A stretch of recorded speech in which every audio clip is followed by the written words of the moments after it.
Evening, Isabel. I'm so glad you've come. Your birthday, my dear. Many happy returns. Thank you, thank you.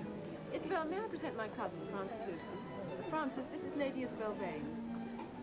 How do you do, Mr. Lewson? Captain Lewson. Captain Lewson, I beg your pardon. Pleasure to make your acquaintance.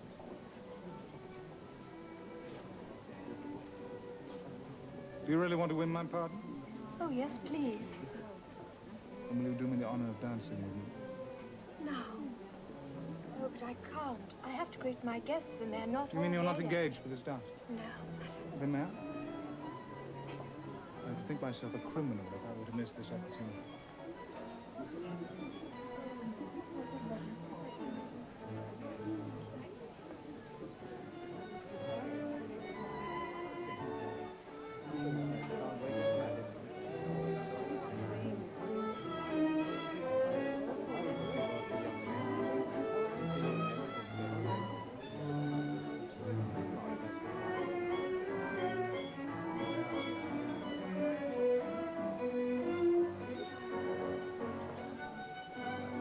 There.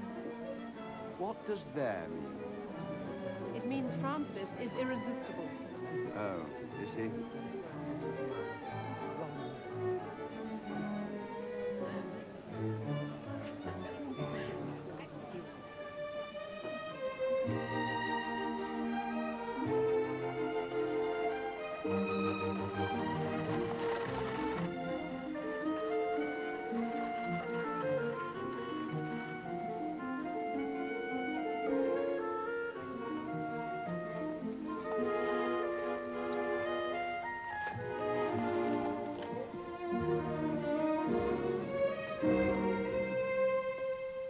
Mr. Carlyle.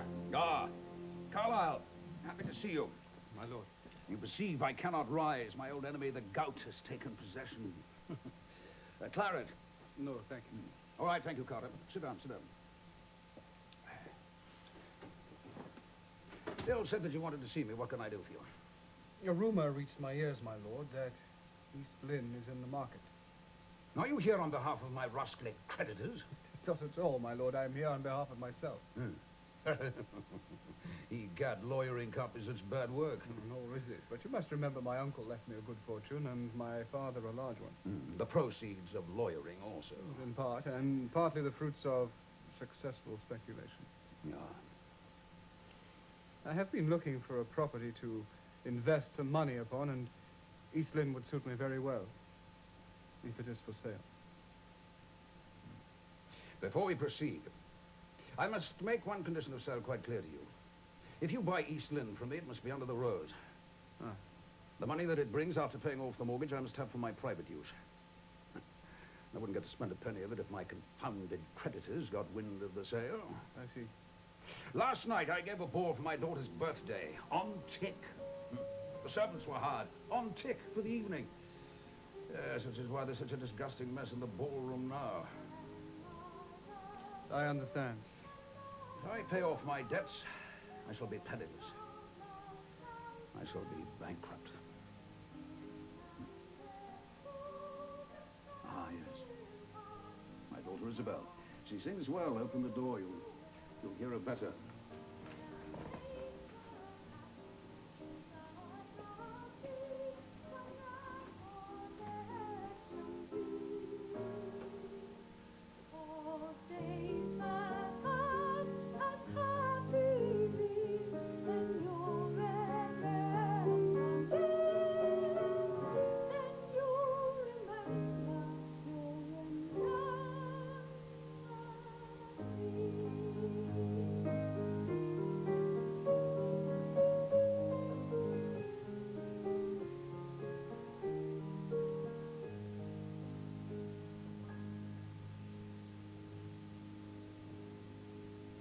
Oh, Forgive me, your father and I were listening.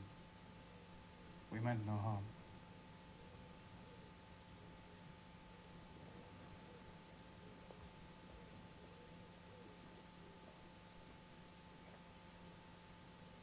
Archibald Carlyle. A lawyer, a friend of mine, and a lover of music. Carlyle, my daughter Isabel. how do you do, Mr. Carlyle? How do you do, Lady Isabel? Mr. Carlyle's going to help us over our troubles, my dear. Thank you very much, Mr. Carlyle. You're very kind. Oh, I'm happy to be of any assistance.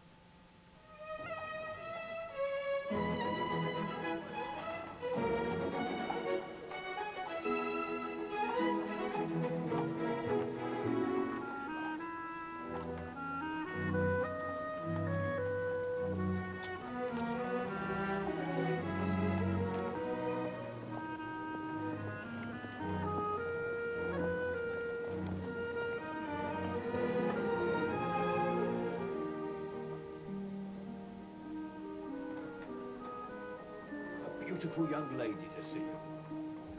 Two. Who do you think? Who but Barbara Hare? Barbara. What brings you here? You were to have come up last night. Yes, I'm sorry I had to be at East Lynne. You're always at East Lynne these days. I have a great deal of business with the Earl of Mount Severn. Oh, I know. I'm sorry. It's just that I wanted to see you, to tell you secretly that That what? Richard is here. Richard? In West Lynne? He came in disguise, not to the house, to the garden. If Father saw him, he'd deliver him up. So why did he come? Archibald, Richard says he's innocent. Sit down, Barbara.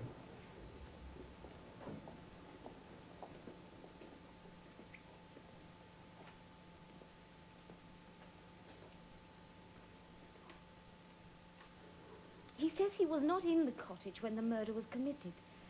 The man who did it was a man called Thorne. Thorne. A friend of Affy's, I suppose. He swore to his innocence in the most solemn manner.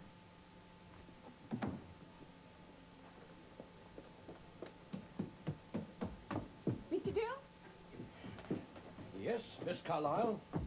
Don't my brother have anyone with him? No, Miss Carlyle, but he's not to be disturbed. Why not, pray? Good morning, Barbara. Good morning, Cornelia. What does this mean? Secret meetings with my brother? Not secret at all. Mr. Dill told me you were not to be disturbed and would give me no explanation. What is the mystery? No mystery, Cornelia. My mother had some business with Mr. Carlyle, and she wasn't well enough to come, so she sent me instead. What business? A trifling matter, nothing to interest you. Archibald, I want to talk to you. Barbara, you know the way out.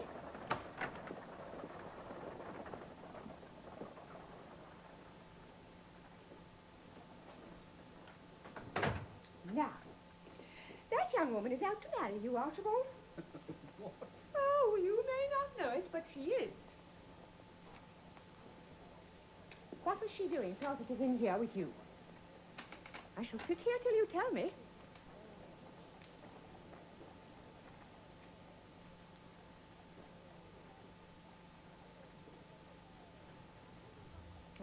your sister. I have a right to know.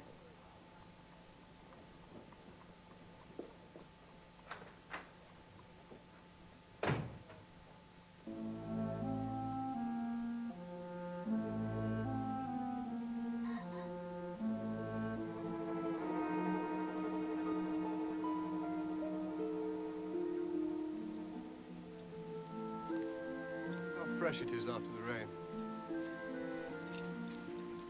Does your father smoke his pipe up here? No, he prefers making a fug with his fellow justices. He won't be home until midnight. Good, then we're safe from interruption. This is the place. Richard, Barbara? I've brought Archibald. Thank you, Barbara. Good evening, Carlyle. Good evening, Richard. Do you want to talk to me? Yes. I'll go back to the house and keep watch in case Father comes home early.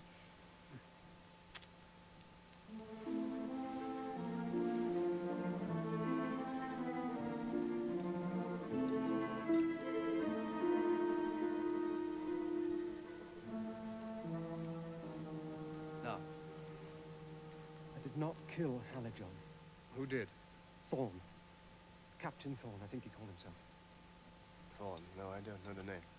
Well, he used to ride over from Swainson or thereabouts. He came to court Affie. I hated him with his diamond rings and his flash clothes. He was no good for Affie, and I told her so. She just laughed at me. Would you know this Thorne again? I shall never forget him. His fair head of hair, and dashing moustache, his flashing white teeth, and his cursed black heart.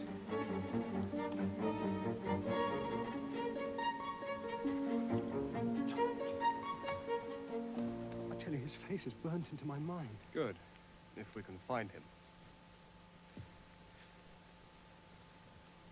Why do you say he killed Hallijohn? Well, I went over to Hallijohn's cottage at Abbey Wood. I promised to lend him my gun to have a pop at the partridges. But really, it was to see Affie. I was in love with her. I wanted to marry her. On my way through the wood, I met Otway Bethel. He was always there, poaching. Hello, Richard. My Bethel? Going to see Affie. Good hunting. Good poaching.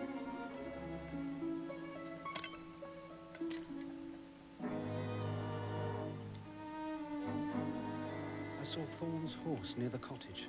Well, that meant only one thing. But he was there.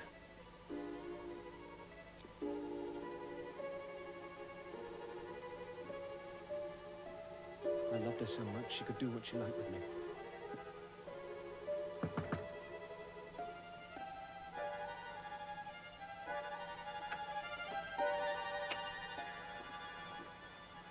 Hello, Richard. Hello, Affie. Aphrodite, if you please. I'm going to start being addressed by my proper name. What's the matter, Affie? Aren't we friends as we used to be? I don't know if we are. Can't I come in, then? No, you can't. Have you got someone else there? No, Whose horse is that, then? I don't know. No one here. Well, let me come in, then. No! I think you've got Thorne there. No, it's not true. Do you swear you haven't got Thorne in the house? Yes, I do.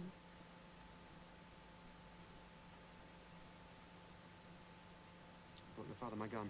He asked for the loan of it. I'll give it to him. How can I hold it? Don't worry about me.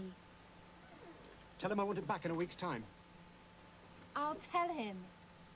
Goodbye, Richard.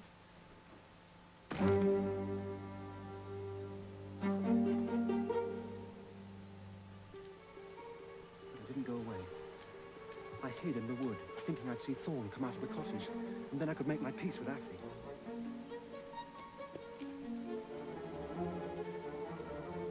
Otway Bethel was still around with his snares. I didn't pay any attention to him. I was just waiting to see Thorne come out of the cottage. Well, after a time, 20 minutes perhaps, I heard a shot, which seemed to come from the cottage. A moment later, Thorne came panting and tearing out of the cottage door. in a state of absolute terror. He tore past me down the path, and I afterwards heard the sound of his horse galloping away. I wondered what was up, that he should look so scared. I ran to the house and threw open the door. And the first thing I saw was Hallijohn lying on the floor, dead, with my gun by his side. Well, I panicked. I snatched up the gun. Why did you do that? I thought it would look bad if my gun was found next to Hallijohn's body.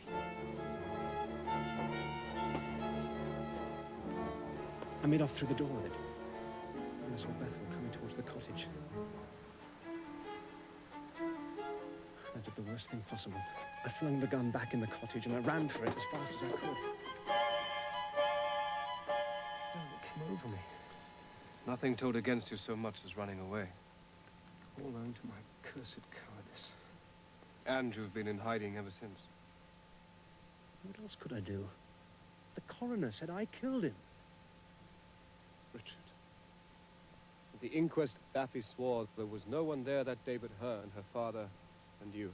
Oh, she's lying. There was Thorne. She said she went for a walk in the woods. She heard a shot. She came back to the cottage and saw the body of her father lying there with Bethel standing over it. And Bethel said there was no one there but her and you. And Bethel may be telling the truth. But I don't understand why he didn't see Thorne. Or at least hear him galloping away.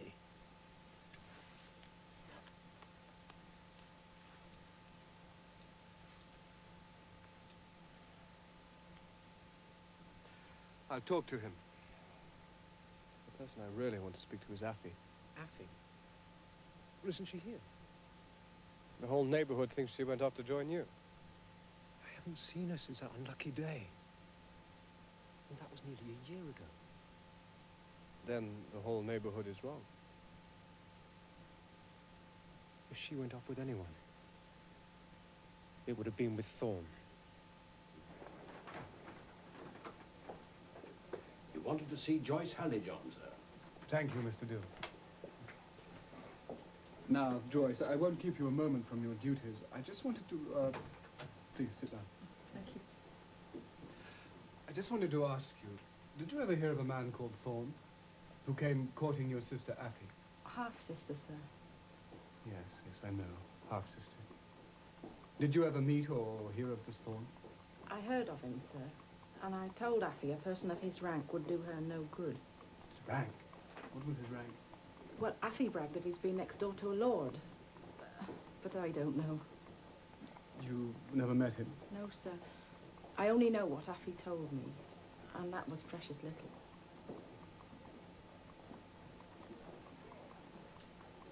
Thank you, Joyce. Thank you, sir. Oh, sir, Miss Cornelia asked me to ask you, will you be in to lunch? No, I shan't. I shall be lunching at East Lynne.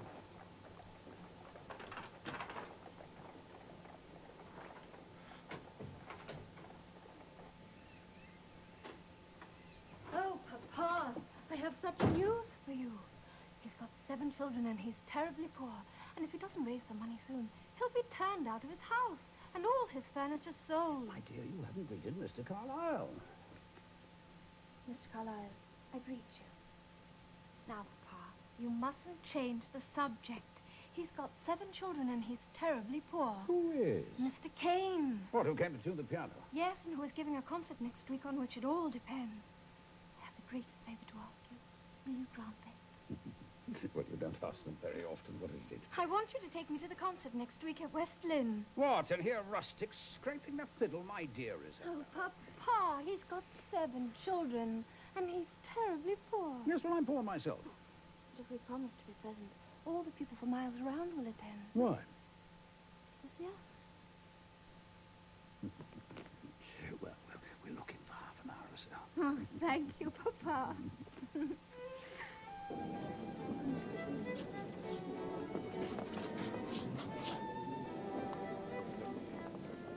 Terrible crowd, can't move. My dear Kane. Thank you. Good evening, Mrs. Hare. Justice Hare. Good evening, Barbara. Mr. Kane is having a bumper. Thanks to Lady Isabel. She's an angel. I've heard from Cornelia. You said she had an angel's face. Did you? I believe I did.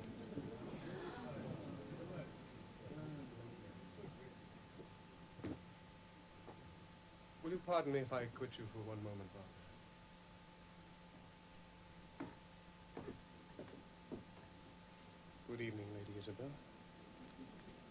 Has your father not come? I am afraid he has one of his attacks again, and he did so want to be here.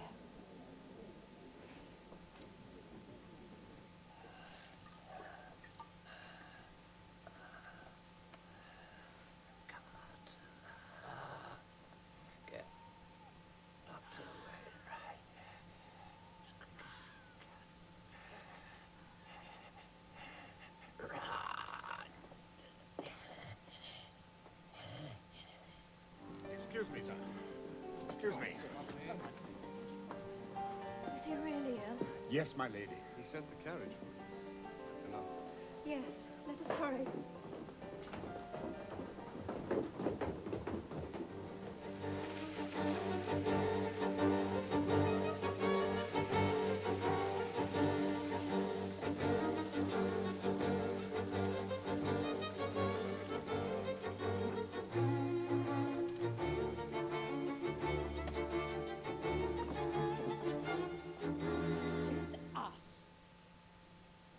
She never shall.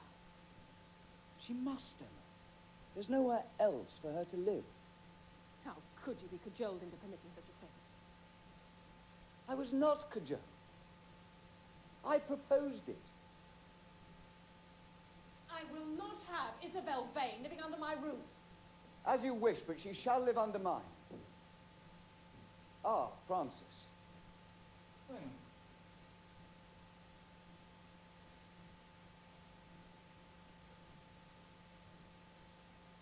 May I ask, what are your plans? Oh, well, I thought I'd go on staying here with you, if that's all right.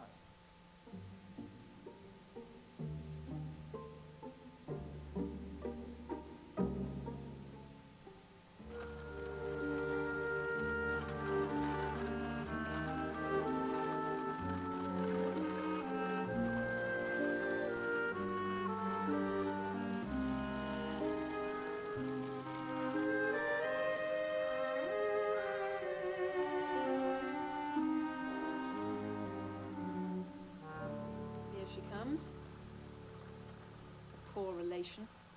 My dear. I hate her. Why? She has done you no harm. I don't care. I hate her. So does her crime consist of being pretty? You should be pleased she is so pretty. Many a man will be too ready to forget her want of fortune for the sake of her face.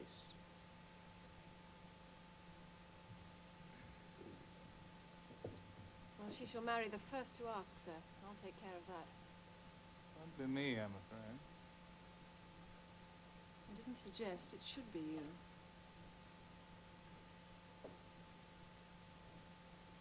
Dinner is served, your ladyship.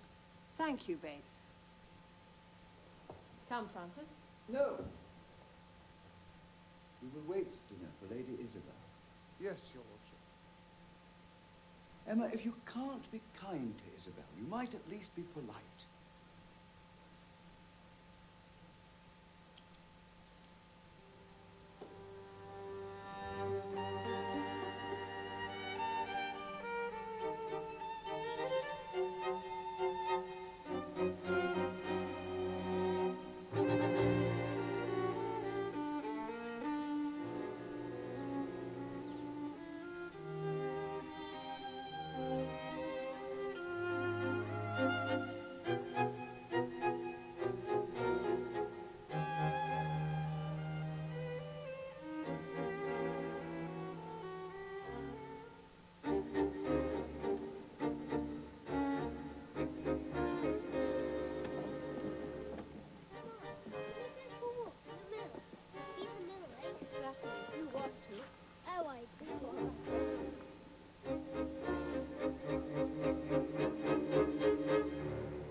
How dare you disgrace yourself? I do not understand you. 3 hours. 3 hours now you've been out here hiding yourself with Francis Lewson. Was it so long? Yes. Well, I have not been hiding myself. Much of the time William has been with us. Yes, I have, Mama. You are allowed asylum in this house, yet you insist on disgracing it.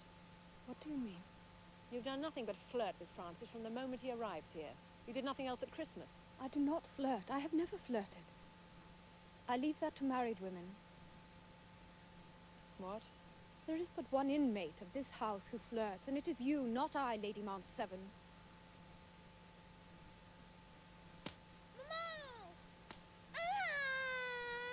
What are you hiding for, you little monkey? You shall go straight to bed.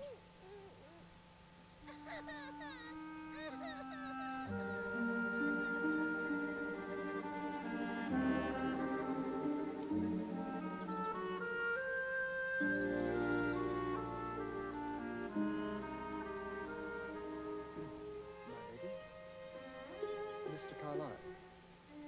Thank you, Ray. Lady Isabel. This is an unexpected pleasure. How very glad I am to see you. Business brought me to the area, and I could not leave it again without calling on you. I told you we should meet again. Do you remember? Indeed I do. Oh, I beg your pardon. I didn't know you were here. This is Lord Vane. How do you do? William, this is Mr. Carlyle, who has been very kind to me. I shall like you, sir, if you are kind to Isabel. Oh, very, very kind. And he lives in East Lynne, which used to be my home. Oh, I don't yet. I've been spending some money on the place, but it's not quite ready. I shall never be as happy as I was at East Lynne. I hope Castle Marling is a happy home for you. No, it is a miserable one, and I cannot remain here. Shall I tell you why? Do, please. No, William. Mama beat her yesterday when she was angry. William, be quiet. 2 great slaps upon her cheeks, and I screamed, and Mama beat me too.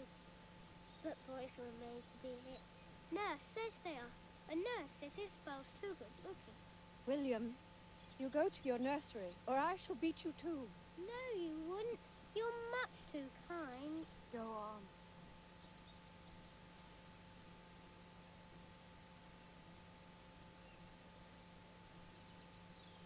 Can this be true?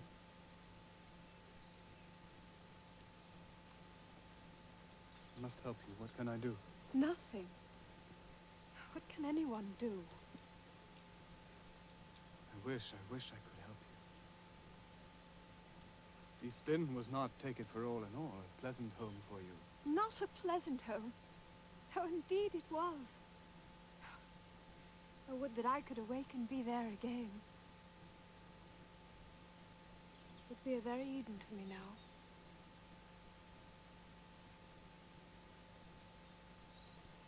There is one way in which you can do that. That way I dare not presume, perhaps, to point it out. Lady Isabel, if my words offend you, you will, of course, check them as their presumption deserves. May I...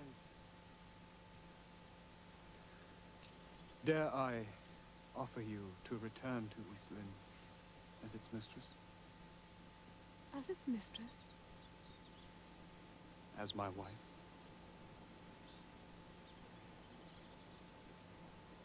Isabel, I have loved you since I first saw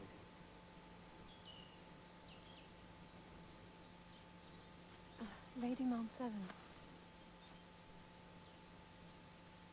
I am sorry that Lord Mount Severn should be absent. I have the honor to be known to him. I am Mr. Carlyle. I have heard of you. I had not heard you were on such intimate terms with Lady Isabel Vane. Madam, we are not on such terms, but I was begging the Lady Isabel that we might become so. I was asking her to be my wife.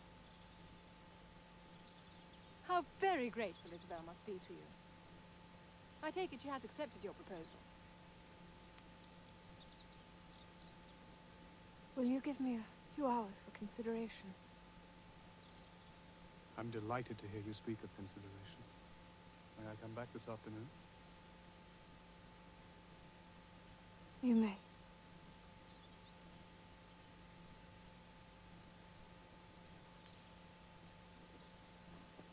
would be the best thing in the world for her. I presume you'll live at East Lynne? If she agrees. If? But of course she'll agree. A penniless girl like her, what else would she do? I was afraid there might be some other attachment. Attachment? Good heavens, no, not at all.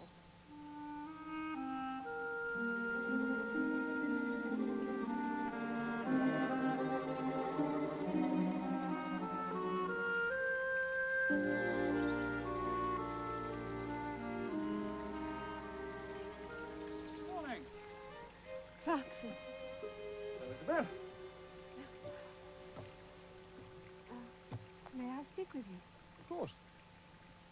Oh, Well, by the way, congratulations. On what? Isn't it true, then? Lady Mount Severn told me you were going to marry Mr. Carlyle.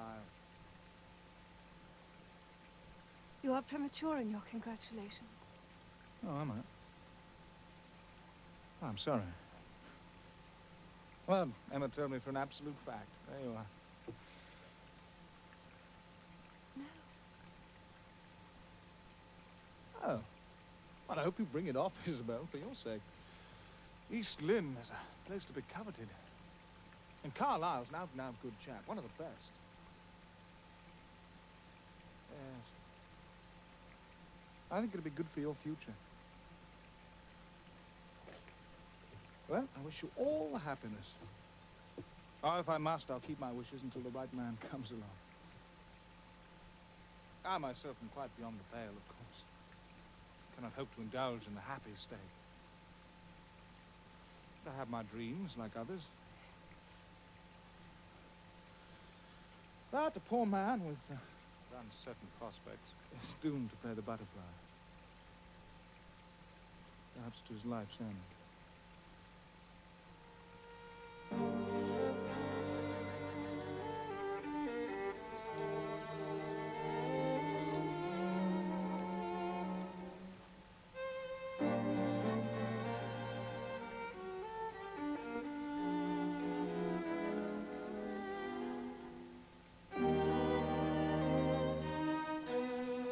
Cornelia, I came as soon as I could. What's the matter? Is something wrong?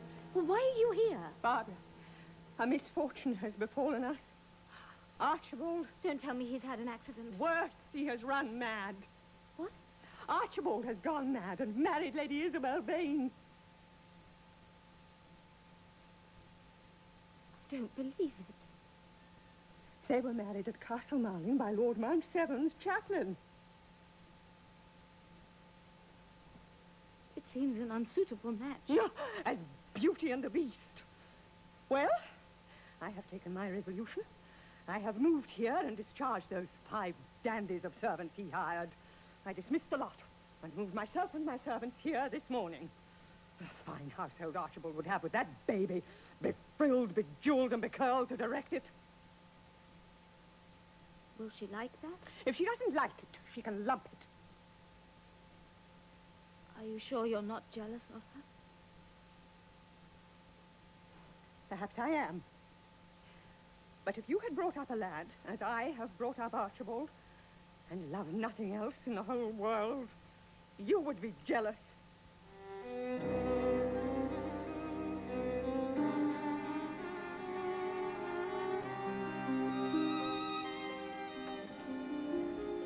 Well, Joyce, what does Miss Carlyle say? She's willing that I should be transferred to you, my lady. Oh, good, I'm glad. But she says that first of all, I ought to acquaint you with certain unpleasant facts in my history. Well, I believe I know something about that. Was not Effie Hallijohn your sister? Half-sister, my lady. But she went off after Richard Hare, and we've never heard of her since, nor of him neither. It was a dreadful thing to happen, and to such a nice family, Mrs. Hare and Miss Barbara. The Hares were coming tonight. Yes, my lady.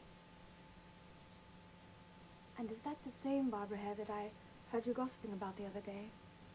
About her giving me a bowl of poison? Oh, it was only a bit of nonsense, my lady. I'm sorry you heard it. But I did. The fact is that people think Miss Barbara was in love with Mr. Carlyle, and many thought it might be a match. I shall wear the black lace tonight, Joyce. Yes, my lady.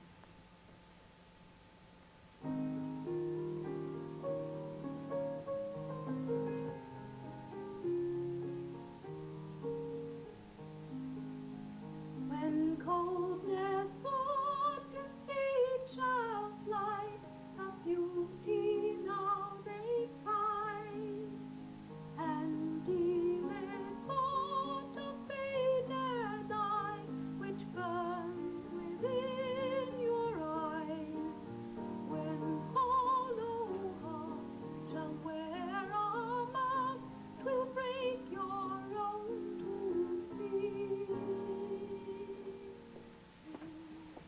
I'm sorry your parents had to leave so soon. Mamma's not very well, ever since Richard. Oh, yes, that. Poor Mamma has been so sad and silent ever since.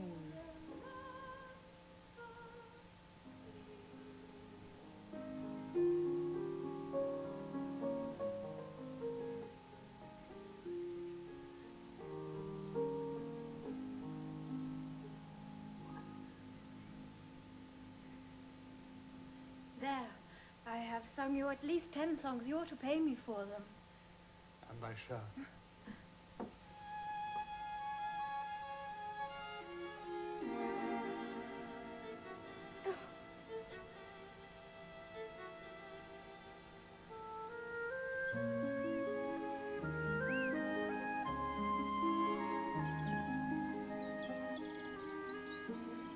How warm these summer evenings are.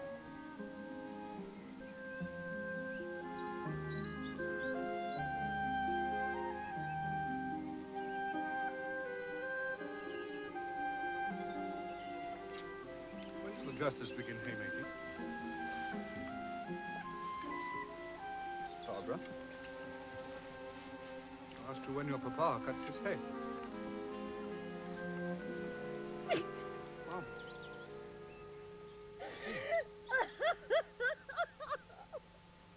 Oh, come. There, there, there.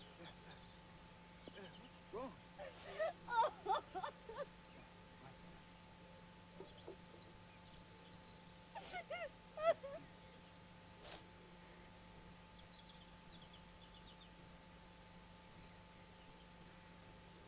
Better now? What caused all that? You asked me. You asked me. I must ask you, Barbara, since I don't understand you. You don't understand. And you don't care. If I've offended you, I'm truly sorry. Truly sorry. What do you care about me? You have a wife to care about. What's my misery to you? My dear Barbara, I never gave you to understand that I felt for you except as a brother. A brother? Now, please, be calm and reasonable. I am reasonable. And I shall ask you one reasonable question. If she had not come between us, would you have cared for me? I don't know. How can I know? How can I tell what might have been? I'd rather it were not known. The whole of West Lynne coupled us together in their gossip. They have nothing but pity for me now. I would rather be dead. Oh, Barbara. I am so very, very sorry.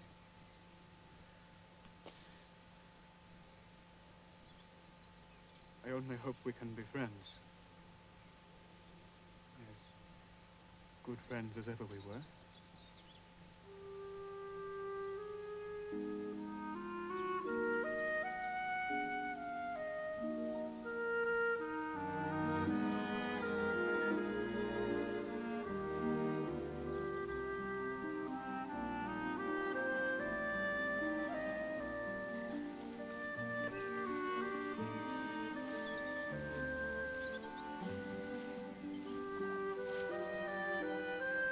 I must have been mad to say what I did. Forget it was uttered. I have told you I would do so. And you won't tell your wife. Of course not. You swear it? Certainly, if you want me to.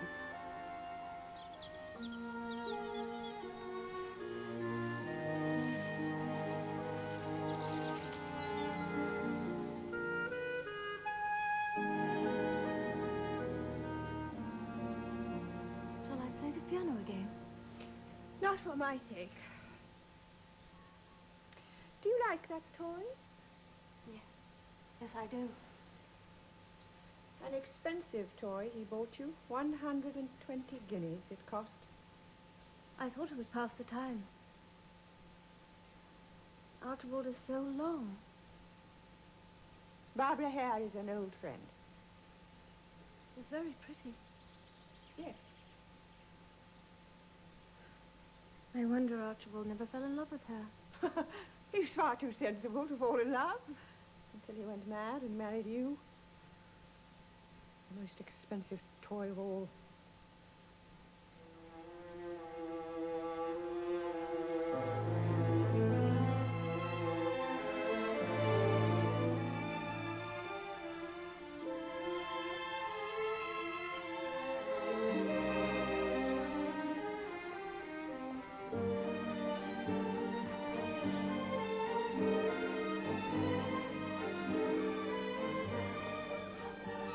Excuse me. Have I not the honor of once more addressing Lady Isabel Vane? Do beg your pardon. I should have said Lady Isabel Carlyle. Captain Newson. But this is quite extraordinary. What can he be doing in a dreadful place like this? I have been unwell and am ordered to the seaside. You are ill. And Mr. Carlyle is well? Yes, he is very well. He left for England only this morning. And you? Are you in Boulogne on leave of absence from the army, Captain Newson? I left the army. Or should I say, I sold out. The truth to tell, things haven't been going very well with me at the moment, Lady Isabel. No? My uncle's behaved shamefully. He's married again. Yes, so I heard. Yes. He's 73 years old, you know. Old fool. I suppose it's not beyond the bounds of possibility. He may have a son. But your children. You see, I had news of you from the Mount Sevens. 3, I believe. Yes. I was sorry not to bring them here. And you did well. You do indeed look pale. Yes. Yes, I am rather tired. I told my servant to return in an hour, but I shall return without waiting. Good morning, Captain No, Newson. I shall see you safely home. Oh, no, I am quite able. I insist. I shall see you to your armchair, otherwise I shall not be happy. I really am quite able to go by myself. I'm sure you came to Boulogne for better reasons than to act as an escort. I came to Boulogne for refreshing sea dips. But I shall devote myself to an entirely more worthy object.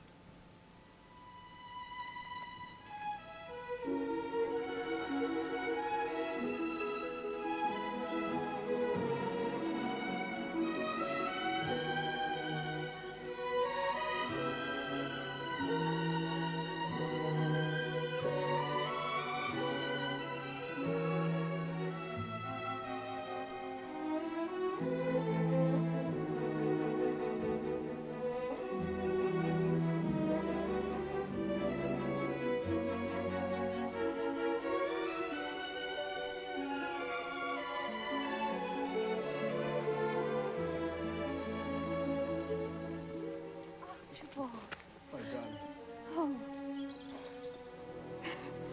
let me look at you. Why, you're positively well and blooming.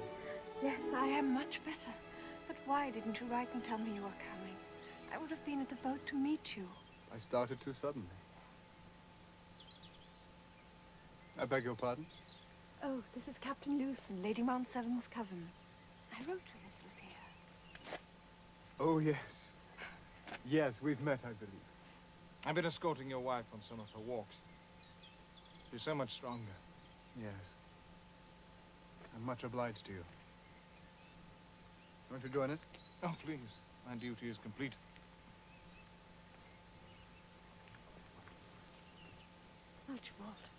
Yes. I have a favor to ask of you, and you must promise to grant it me. What is it? Oh, but that is not promising. I'll grant you anything that's within my power. I want you to stay with me the rest of the time that I must remain here. Dear, how could you wish anything so unlikely? It's circuit time. Well, then take me with you back to England. No. Not when I find the change is doing you so much good. Well, I can't stay here without you. Why?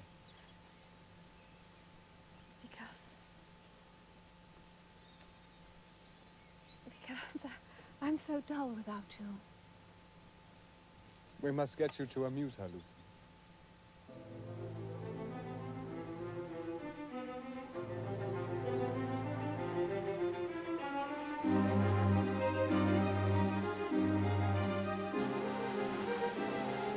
long for England. I don't suppose there's any chance of my getting back there. Not unless you can satisfy these claims you've been telling me of. Won't Sir Peter help you? I think he'd mind if I could explain things to me. But I daren't set foot over there and get dropped from him. I mean, the bare idea of debtor's prison scares me half to death. Someone might see him for you. Someone? Who? I've quarreled with my lawyers. Oh, pity. When I come into the Lucen estates, they'll be ready to eat their ears off. Until then... Shall I see him for you? That'd be extremely generous of you, Mr. Carlyle. No, not at all. I have to be in England in a few days. I could see your uncle next week. Will you? I shall be happy to, in return for your kind attentions to my wife. No, not as a solicitor. As a friend.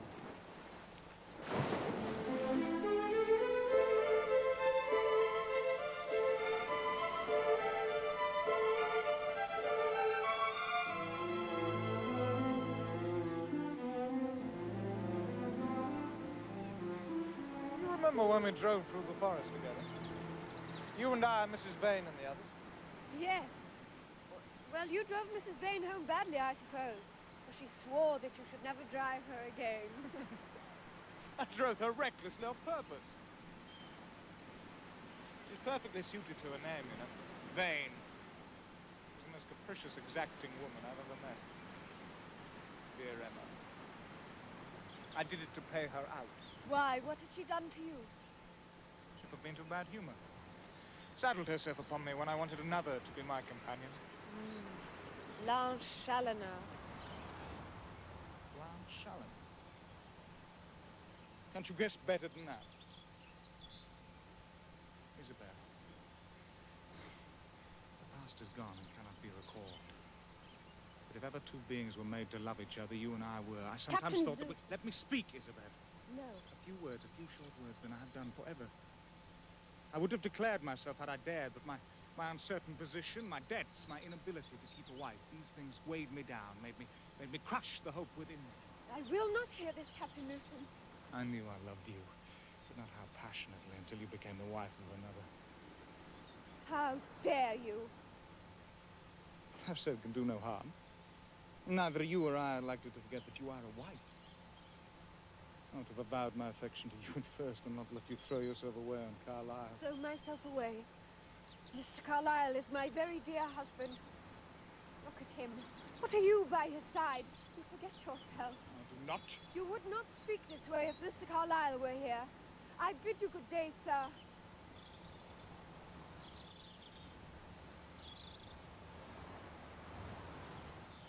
Forgive me. I will not offend again. But there are moments when one's true feelings break through the rules of life. You are a gentleman, sir. You will let me proceed by myself. I shall follow you to your door to give you protection. I fear the walk is likely to prove arduous, as I leave for East Lynne immediately.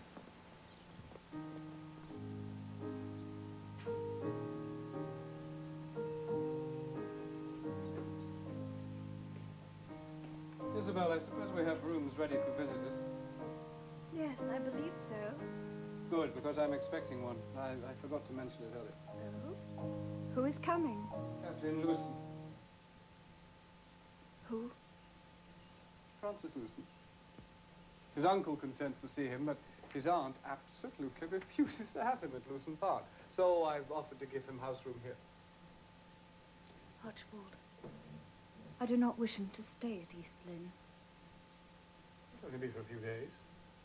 Seems to me to be a decent enough fellow. He doesn't pay his debts, but that's no more than 100 others. And his manners are good, don't you think?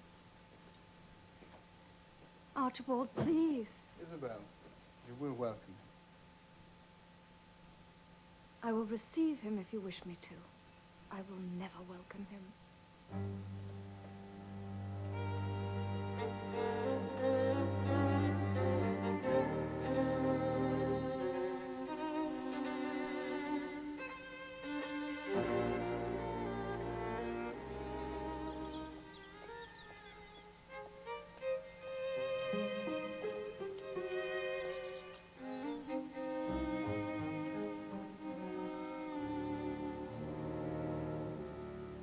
There's a remarkably pretty girl coming to the house. Who is she? Barbara Hare, a friend. She really is deliciously pretty. Almost as pretty as you. Did you address me, sir?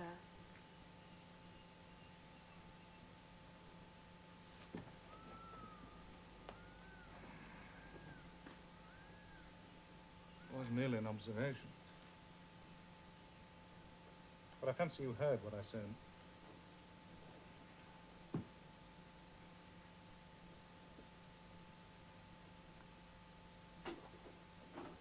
Miss Hare. Barbara. Archibald, I must speak to you. And what state secrets have you to disclose? I have seen Thorne What? Where? in West Lynne with Tom Herbert and his brother. When? Less than an hour ago. Oh, we stopped and spoke, and the Herberts introduced Thorne as a man who was staying with them. And do you think he could be our man? Well, he answers Richard's description. Army officer, good-looking, curly hair and a moustache. It's a pity. Seems the beautiful Barbara will not join us in the drawing room. Well, she is probably talking to my husband.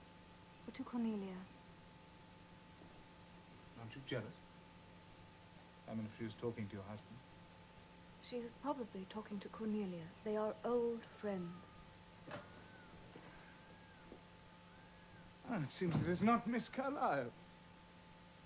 Lady Isabel thought the beautiful Barbara Hare was paying you a social visit. It seems that Barbara is too involved with my brother to pay social calls. I heard them whispering together in the library. What secret they have in common is evidently not for our consumption. Oh, no. I must stand up for your husband, Lady Isabel. You would not wish to have secrets with such a beautiful girl.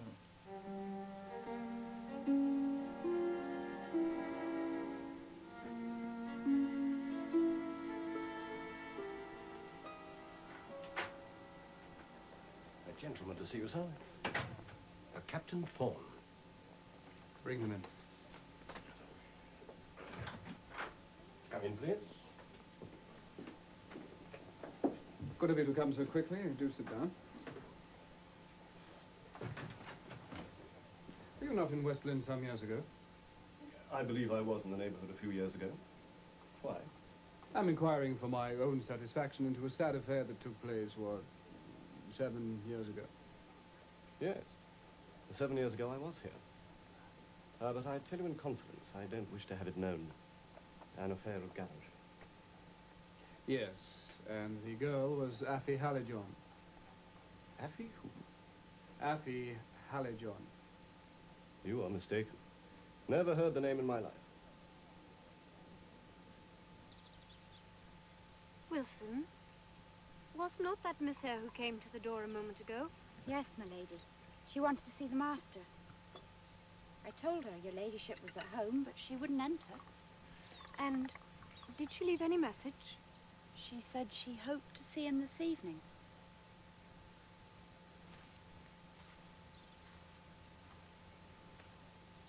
We are invited to dine at the Jeffersons tonight. Do you go? Yes. Archibald and I need a change of some sort. And leave Captain Lewson alone? Well, he can dine alone or do what he pleases.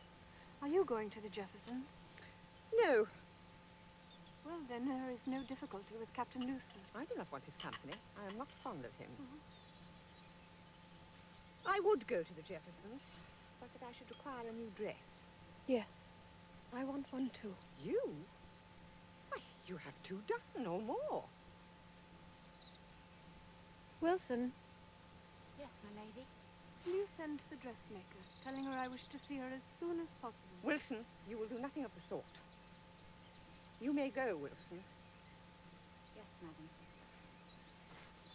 You will be sorry for your behavior when your husband is brought to poverty. He works like a horse, but your expenses are in a fair way to ruin him.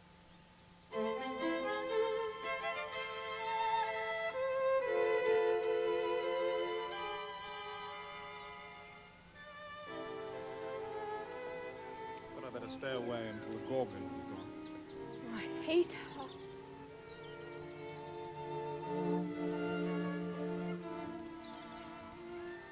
It's your husband to protect you from her. Closeted away with his friend Barbara, I suppose.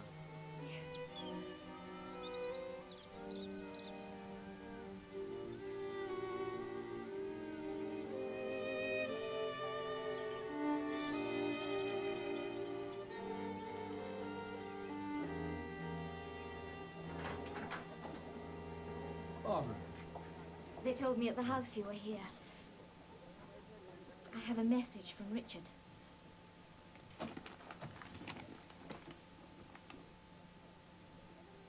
Tonight? Yes. We must contrive that he shall see Thorne. How? It must be done. I'll find a way. Oh, thank you, Archibald.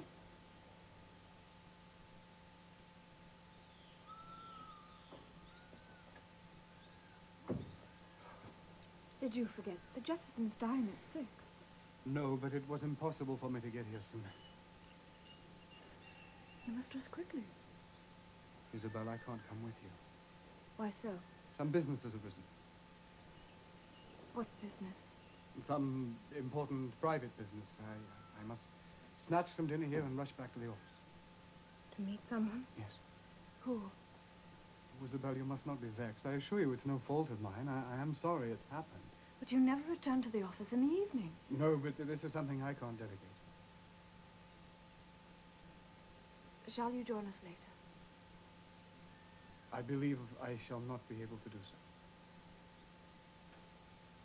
Thank you, Wilson.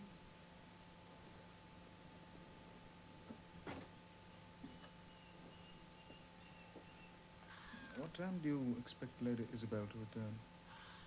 She was going to order the carriage to be at the Jeffersons at 9:30, sir. The Jeffersons? How far is the Jeffersons? About 20 minutes, sir, in the carriage. Thank you.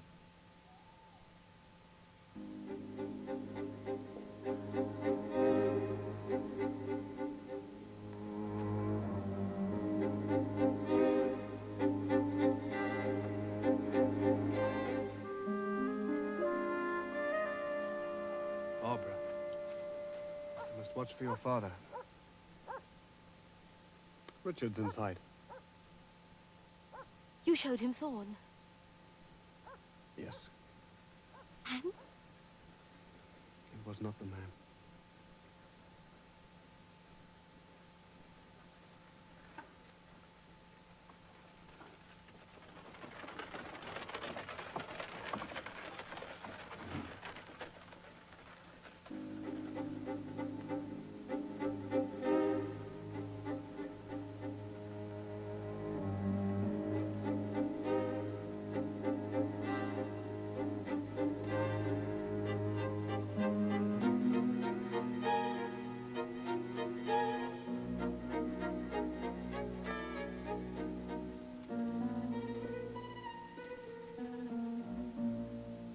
How is Lady Isabel?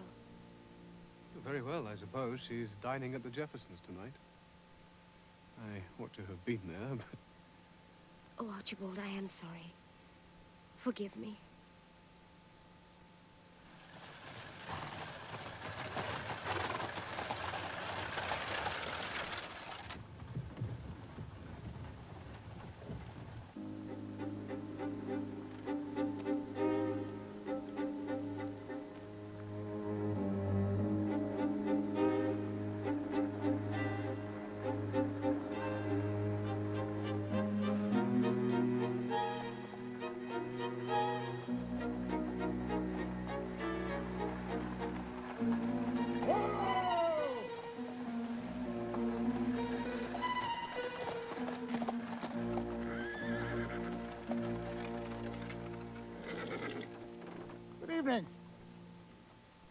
luck. I thought it was your carriage. Could you oblige me with a ride to the house? I've been out for a stroll. I'm rather tired.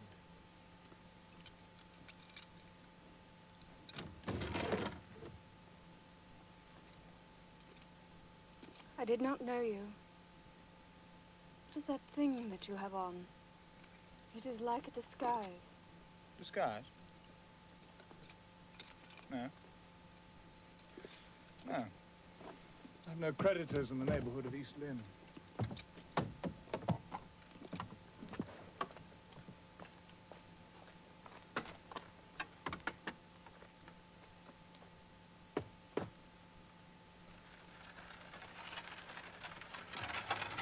Is Mr. Carlyle at home?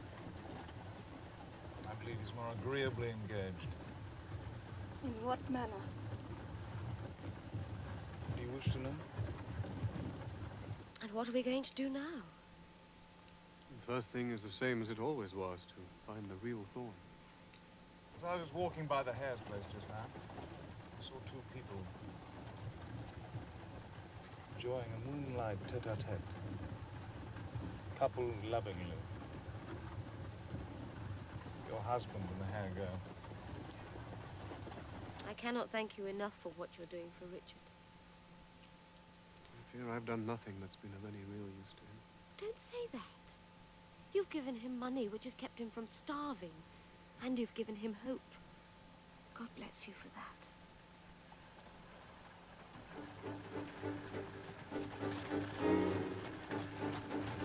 I will not deceive you, though he may be doing so. She's a very pretty girl. He obviously has a taste for pretty girls.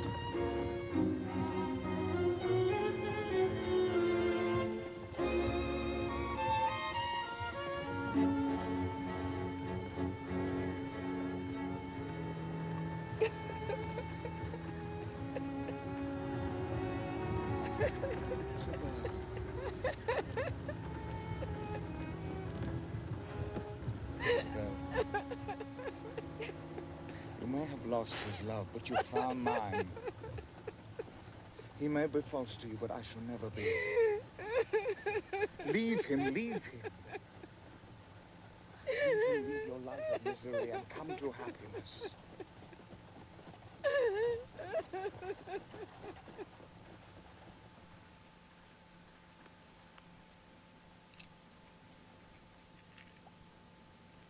Your father is fortunately late again. He must have gone on to a friend's house.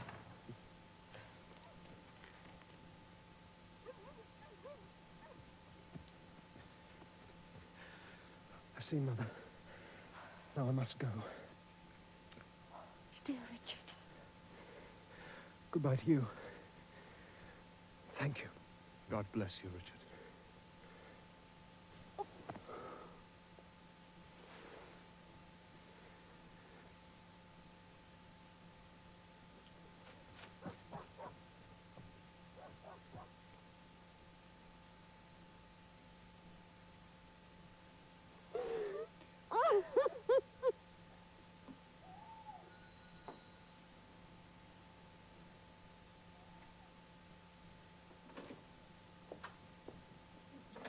My lady, are you ill? Yes, Joyce, ill and wretched. What can I do, my lady? All I want from you, Joyce, is a promise. Yes, my lady. No matter what happens to me, you will stay with my children. You promised it once before, Joyce. Promise it again. You will stay at East Lynne with my children no matter what happens. Promise. I promise.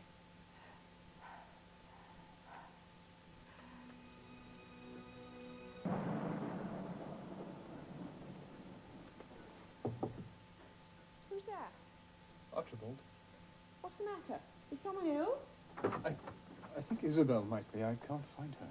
Can't find her? What's the time? Isn't she in bed? 3 o'clock. She hasn't been to bed. I've looked all over the house.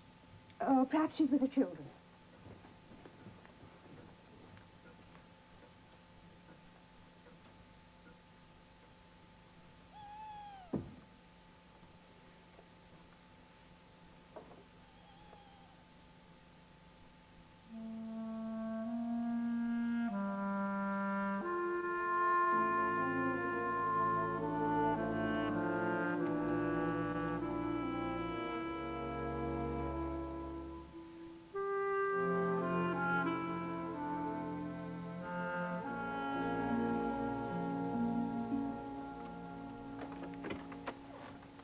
sir. I understand it all now. And you drove her to it. A gentle-minded, fair lady like her, to be curbed and snapped at, worse than one of your servants. And she never complained to the master, not once. She bore it all like a saint until she could stand it no longer. I understand her words now. I couldn't before. Oh, sir, may heaven support you in this terrible trial. It was my fault. No. No. Her letter is addressed to me. When my children ask where their mother is and why she left them, tell them that you, their father, goaded her to it. If they ask what she is, tell them also, if you will. But tell them that you drove her to the very depth of desperation ere she quitted them in her despair. God be merciful to this dishonored house.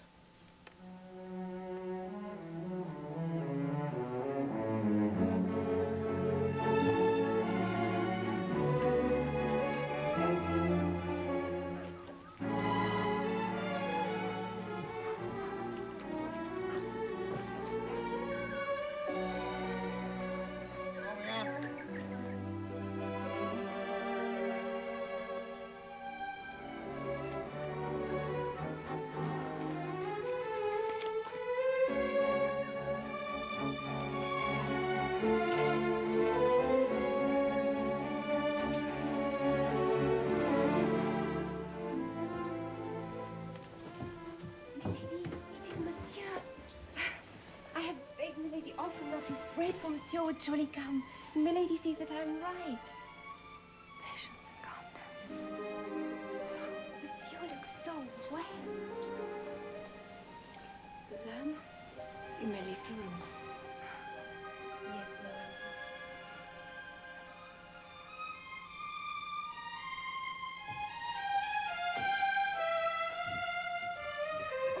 Madame. Pardon, monsieur.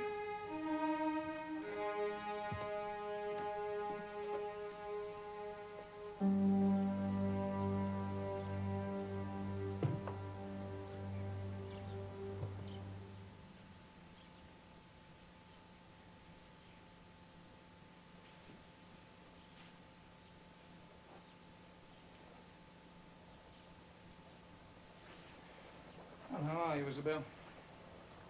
Why did you come now? Is that all the thanks a fellow gets for traveling hundreds of miles? Now, I thought you'd have been glad to welcome me. I might have been glad if you come back in time. Yes, of course, I meant to. As soon as I set foot in London, I was overwhelmed with business consequent on my uncle's death. You're lying. Dare you say I'm lying? Mr. Carlyle had got his divorce. You knew that, but you concealed it from me. Isabel, you must be aware.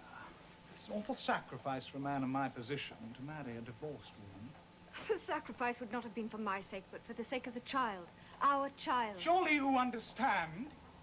I'm the representative of an ancient baronetcy. And to make you my wife would so offend all my family. You need no trouble to find excuses. The damage to the child cannot now be repaired. I was thinking of you. Well, I can't imagine a worse fate than spending the rest of my life with you. Oh, well. You've taken a sudden aversion to me.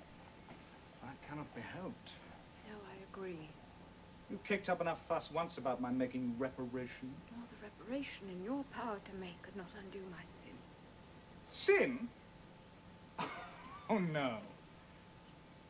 Now, you ladies really should think of that beforehand.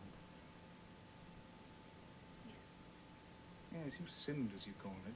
Not because of my temptations, but because of your jealous anger towards your husband. Quite true. You were blindly, outrageously jealous of him and the hair girl. Yes, I was. You were the least of it. Simply a person who happened to be there.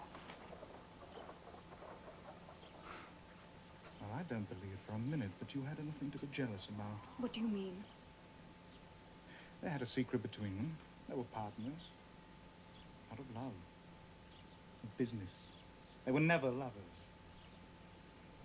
How do you know? I have heard scraps of their conversation from time to time.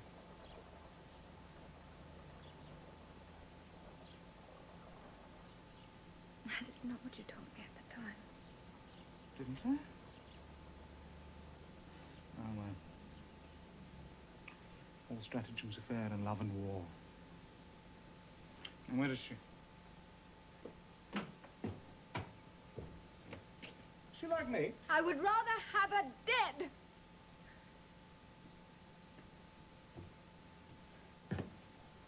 My room prepared for me.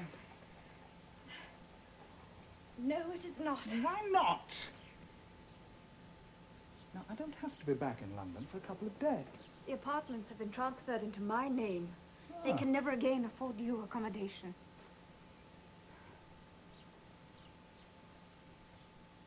We're mortal enemies, then. Oh, yes, strangers. Good day.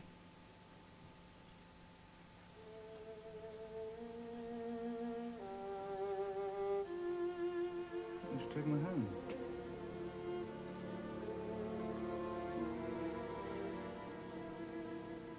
Prefer not.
S'il vous plaît.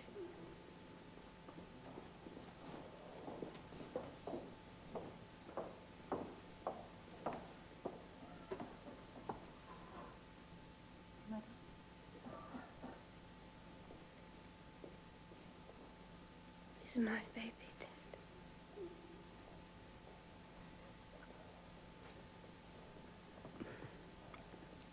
Mon baby est mort.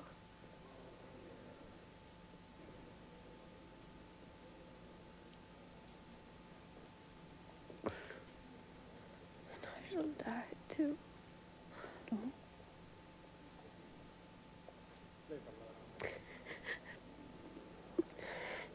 May I?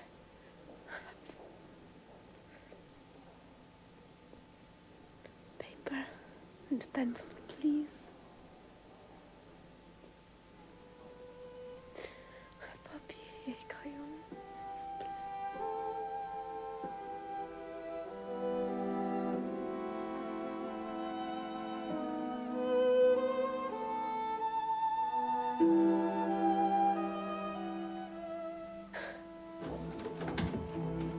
Morning, Mr. Dell.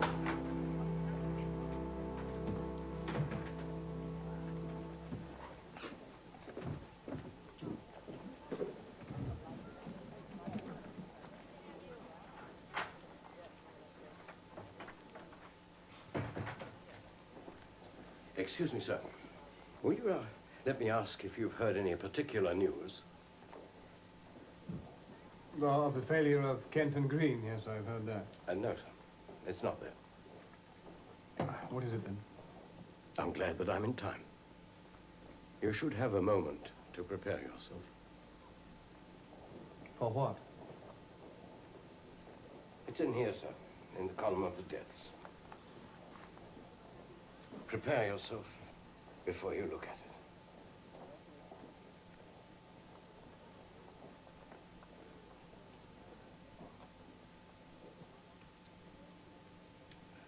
Say, sir, that you're engaged to anyone who calls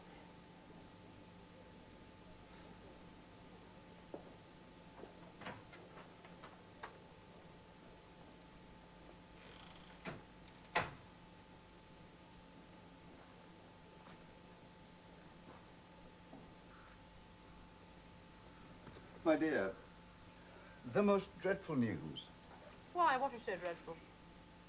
Isabel Vane is dead, killed in a railway accident in France. Oh, better for her. Emma, how could you say that? Oh, don't be so hypocritical. You know quite well she brought disgrace on all connected with her.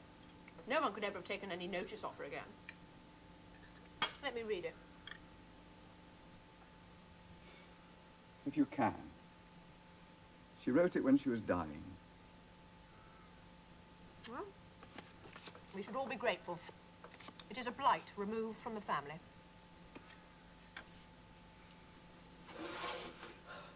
It was that ale that gave it me. How could ale give it you? Unless you drank it in great draughts when you were in a state of perspiration.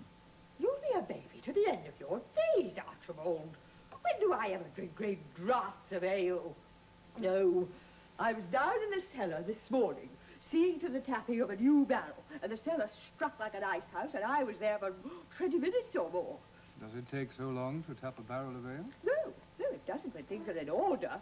But it does when you have to bother over the taps, rejecting one and then another. Well, what time is it? Just 9. Well, I think I'll go to bed.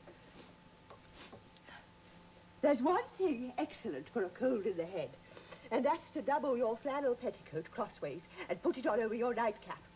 I'll do it. Yes, I would. Good night. Good night, Cornelia. Cornelia, may I say one word before you go?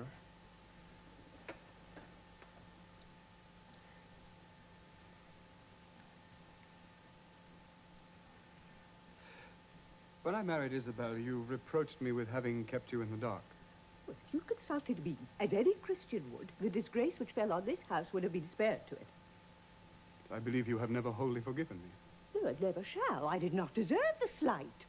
I, your elder sister, who have been a mother to you almost since you were a boy. I do not intend to court your displeasure a second time for a similar offense. What does that mean? I'm about to marry.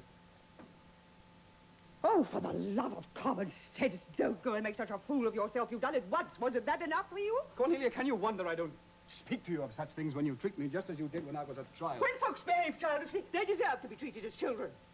And whom have you chosen this time to go and disgrace us like the last one did? I am marrying to please myself. As you did the last time. Yes, as I did the last time.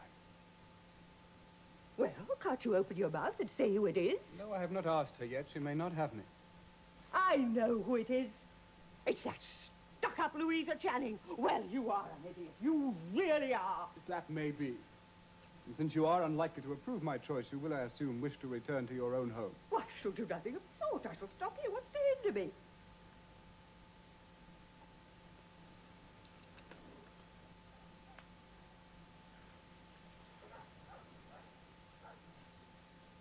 It cannot be. Who says so? Louisa? I do. Have you forgotten the night that Isabel left and the words spoken by Joyce?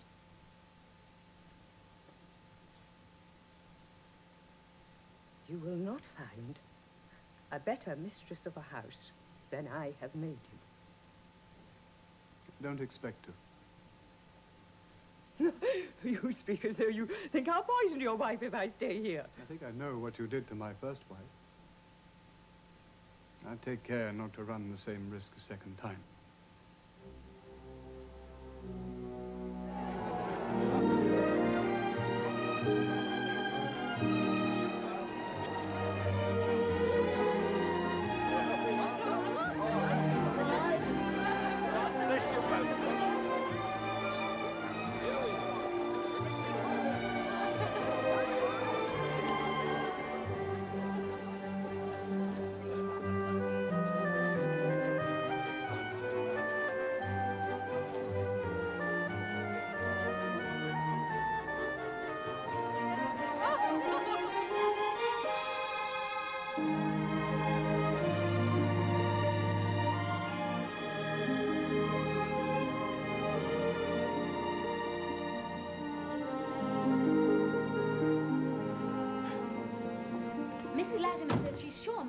just what we want. She's English by birth, but the widow of a Frenchman. She knows French and German and music. She's been with the Latimers for 2 years now, and they say she's an absolute treasure and wouldn't be parting with her but for Helena's marriage. What's this treasure's name? Veen, you said? Spelt vine, pronounced bean, apparently. Mrs. Latimer says we mustn't mind her appearance. She's the oddest-looking person. Oh, dear, shall we laugh? I hope not. But she wears spectacles and large bonnets, and she has a rather large scar on the side of her face from some old accident. And she has a slight limp and grey hair, but she can't be more than 30, probably the result of the same accident.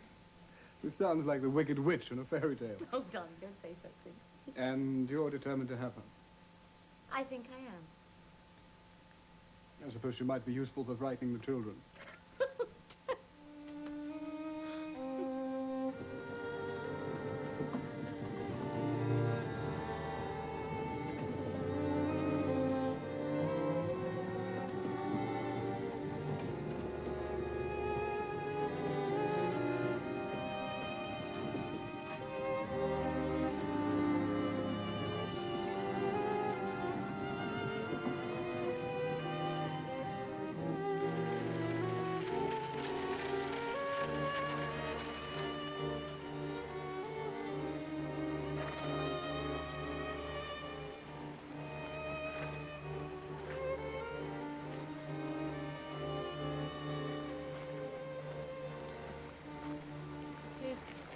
Madame Veen, I believe. Yes. Please to step this way, madame.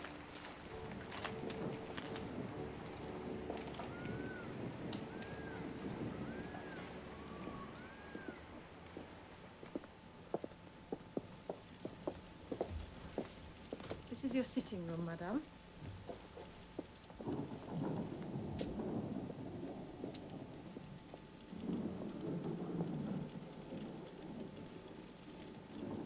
Would you like a fire lighted here, madame, for tonight? No, thank you. Can I do anything for you, madame? No, thank you. If you do want anything, please ring and Wilson will come up. Thank you. Oh, my mistress will be glad to see you if you're not too tired in the drawing room. Shall I tell her you'll come? Yes. Madame.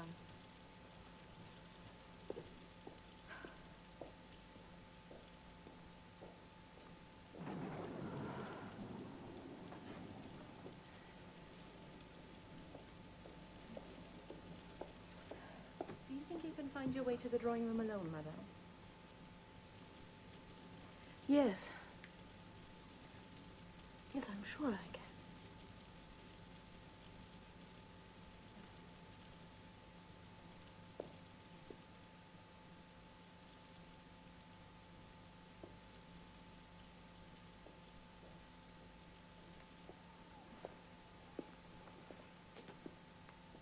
Madame Veen, I hope you're not too tired after your journey. No, I'm not. You're not unwell, are you? No. You look so pale. I am generally pale, but my health is good. Oh, do please sit down. Mrs. Latimer wrote us word that you would be sure to suit us, and we in turn hope that your residence with us will be agreeable. Have you lived much in England? In the early portion of my life. And you lost your husband and your children, Mrs. Latimer said. Yes, I have lost them. It must be terrible grief to lose a child. I know I would not lose my baby for all the world. Terrible grief. No doubt you know from Mrs. Latimer that the children under your care are not mine. They are the children of Mr. Carlyle's first wife. And Mr. Carlyle. And Mr. Carlyle, of course. Their mother left them. It was a shocking business. She is dead now, I hear. Yes, she is dead. And you... I dare say you never thought to go out as governess. I was born and reared a gentlewoman. Your husband could not leave you well off, I fear. When I lost him, I lost everything. If you please, ma'am, the baby's undressed and quite ready for you. Thank you. I'll have him here. Shall I wait, Mum? No, I'll ring. It's a fine baby. He's the very image of my darling husband. My darling. Darling, I have such news for you. And I for you. Baby's been allowed to stay up just this once. And how are you, my son? You must call him by his proper name, Arthur Archibald. I was sorry it couldn't be just Archibald, but that was already taken. Darling, we have someone here, Madame Veen. Forgive me, I didn't see you. How do you do, Madame Veen, and welcome to East Lynne. Thank you. Would you forgive me? I am tired and should like to retire. Of course. And you will ring for anything you want in the way of refreshment. Yes, I will. Good night, Mrs. Carlyle. Good night, Madame Veen. Good night, Madame Veen. Isn't she droll looking? I can't think why she wears those spectacles. They're so disfiguring. She puts me in mind of Of whom? no one in particular. I haven't told her my news. Oh, tell me then. Today, I was asked by a responsible body of men to stand as the Member of Parliament for West Lynne. And you accepted, I hope? Of course. Hooray! Carlisle forever!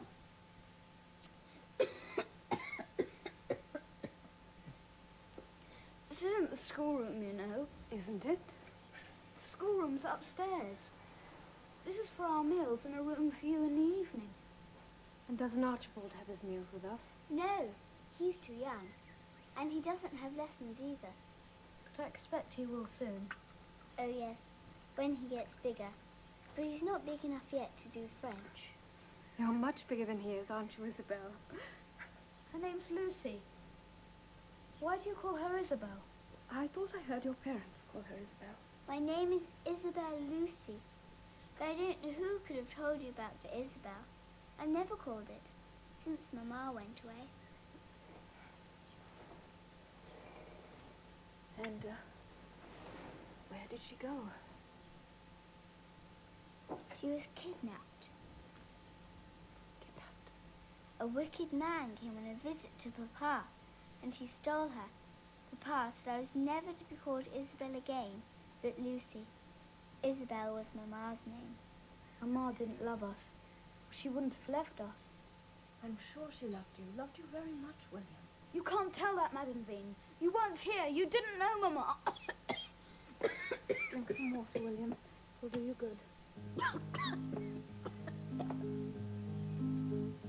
When other lips and other hearts their tale of love shall tell, in language whose excess imparts the power they feel so well, there may perhaps in such a scene some recollection be of days that have as happy been, and you'll remember me.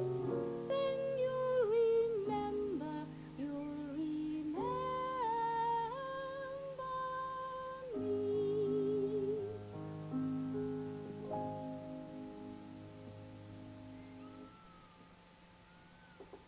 Come in.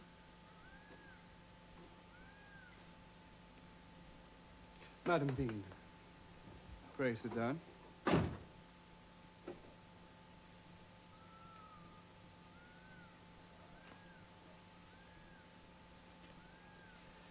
It's about William. Does it not strike you this is an ugly cough of his? Yes, sir. I think it wants care. Yes, I'm most concerned. I had intended to take him to Dr. Martin at Lynneborough, but I have been so much engaged. Well, let me take him, sir. You can trust him with me. Yes, indeed I can. When will you leave? Tomorrow? Yes, as soon as I can. The doctor's fee will be a guinea. Well, let me pay for him myself. I would rather do so. No. That's most kind of you, but he's not your child. Some gentlemen to see you, sir. Carlyle! Carlyle! Shh! Have you heard who it is who's putting up against you? No. It's that blackguard Lewson. Lewson? Sir Francis Lewson. It's an insult to you. He's mad to offer himself as a candidate. Well, as Lord Headley's secretary, he probably had no choice. The noble lord needs every vote he can buy in the Commons. Sir Peter left Lucian a tidy fortune. No longer so tidy.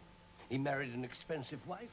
They do say he has to get into Parliament, otherwise he'll be arrested for debt. Oh, well, of course you'll go for him, neck and crop. There's a meeting at the Buck's Head at 5. I shall see you there. I heard that Lucian was staying at the Buck's Head, or was trying to. He's probably ousted by now. I had a word with the landlord. Thank you, Mr. Hill.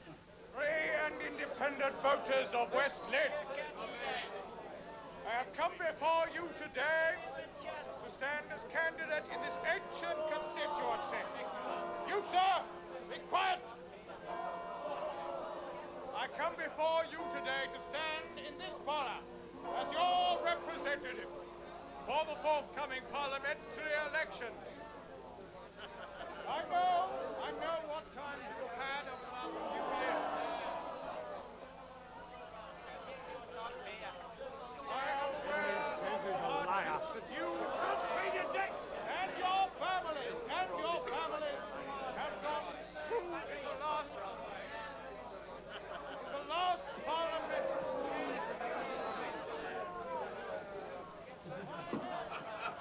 Here we are. Oh, thank you, Bill. Ebenezer, gentlemen. Good afternoon. Ah, hello, Ebenezer. How goes the world with you? None the better for listening to him. He doesn't stand the ghost of a chance. The government, and it was the government who put him on it, they must be a pack of fools. They can't know Carlyle's influence here. That you and your families have gone through in the last parliament. I had to put that right. Well, I'll be blessed. Why? If I don't believe it's Otway Bethel. Bethel? He's in Norway or somewhere. Jeez. What's he been doing to himself? What's your name? Used to be Bethel. How are you, Dill? You're still kicking, Ebenezer. What's all this? An election, that's all. Yes, I know, but what's all this row? The candidate's wasting his breath. Loose. I know some of you farmers, some of you I know, who have suffered many hardships in the last few years. I had to put those right. Wasn't rather the ratherest of him to oppose Carlyle? Infamous. Contemptible. Who's the fellow speaking for him? On the balcony. That is Lucy. I know what it is like to be penniless and starving. I have fought for this country. By Jove. He, Sir Francis Lucian. Do you know Lucian, Mr. Bethel? A little. Once.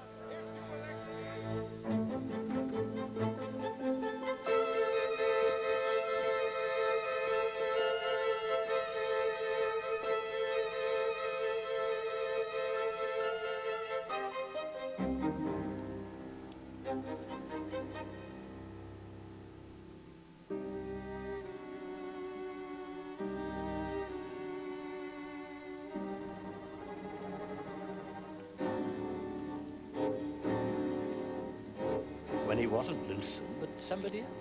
Eh, Beth? What do you mean? Mind your own business. What was that little bit of by-play? Nothing much.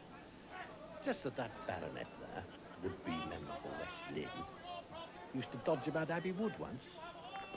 Mad after Raffy Hallijohn. And how do you know this? I saw him. I was a bit spoony myself after Raffy in those days. Went down there a good deal. Only he didn't call himself Lucian then. And what did he call himself?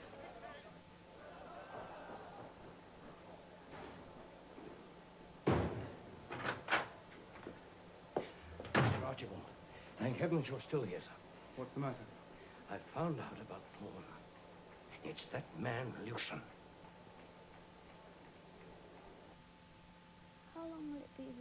die.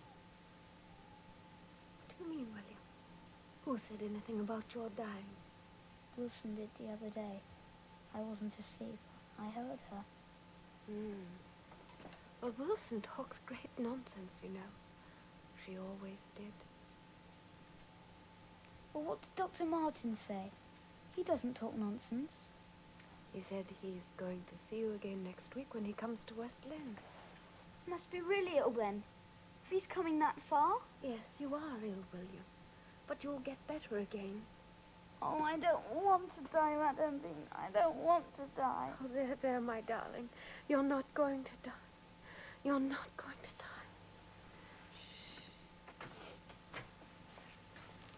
What, all in the dark? And your fire's going out.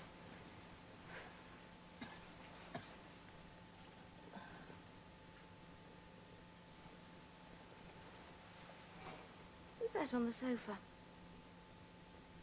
William! You ought to be in bed. Oh, no, Mama. Off you go. I'll come up and see you.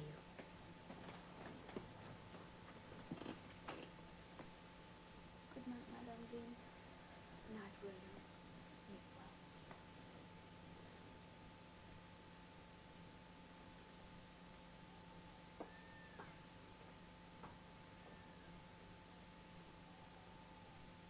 What did Dr. Martin say? He said the lungs were undoubtedly affected. Very little else. I could see he had formed an opinion, but he said he's going to see William again next week when he comes to West Lynne.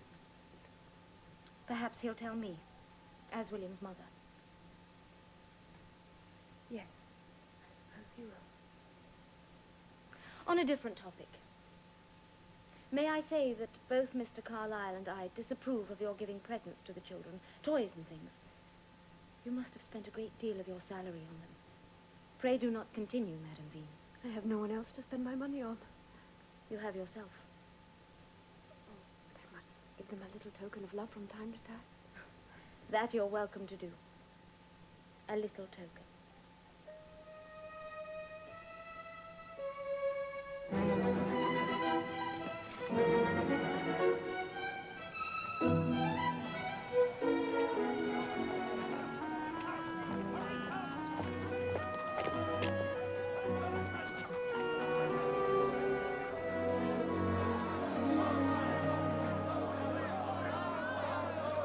We will not have a poll at this point if you do not mind it.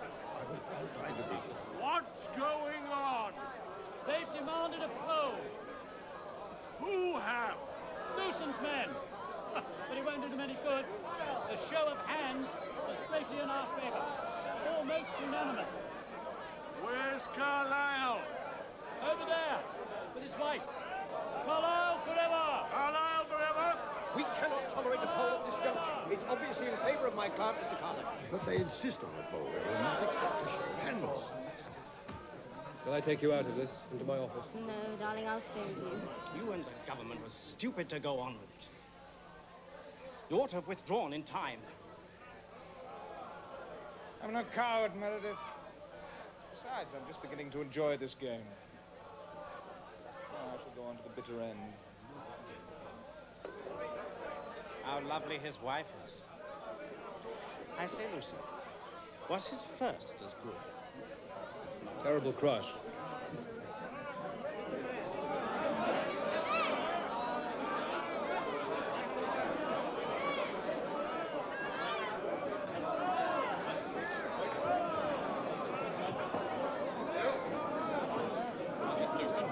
You're my prisoner.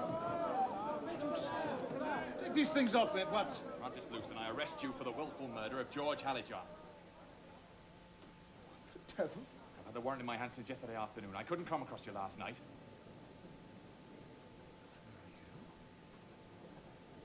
You told them. Not I. My God. You stinking vermin, I'll kill you. Hold fast, I'll you. God, I'll kill you. Hold fast. Not the way, Bethel. I arrest you for you the accomplice in the murder of George Hallijohn. I swear. I'm innocent. Well, we've only got to prove it. Come on. Clear through. You Bethel, I'll kill you. Well, what does all this mean? It means that your brother is free and safe.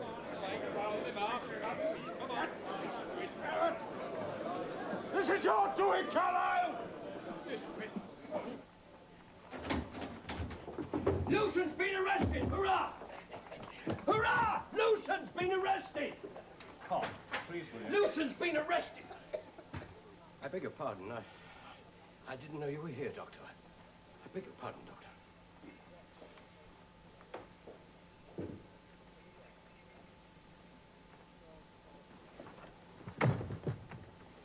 What's that you said? He's been arrested. For debt? No, for murder.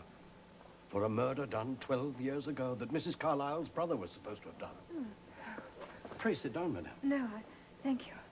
May I get you a glass of water? Madame Vine, is Dr. Martin there? Yes, examining William. Are you all right, madame? Oh, yes, I am just thirsty. Thank you, Mr. Dill. Well, that's enough of that, eh, William? Mr. Dill, look after William, will you please? Yes. Would you like to see where I work? Yes. Please. You too, madame.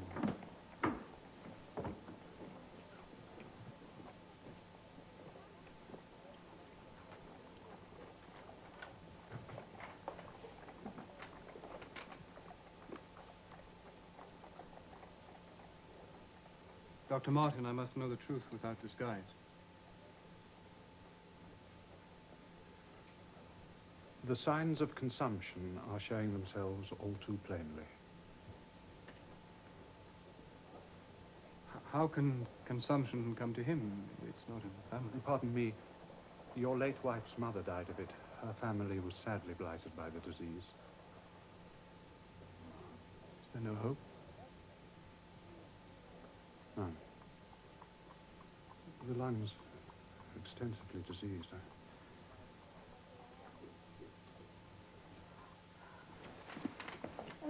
You are ill, madam. Sorry. Come, sit down here. Thank you. Thank you. I am well enough. You must see to the child.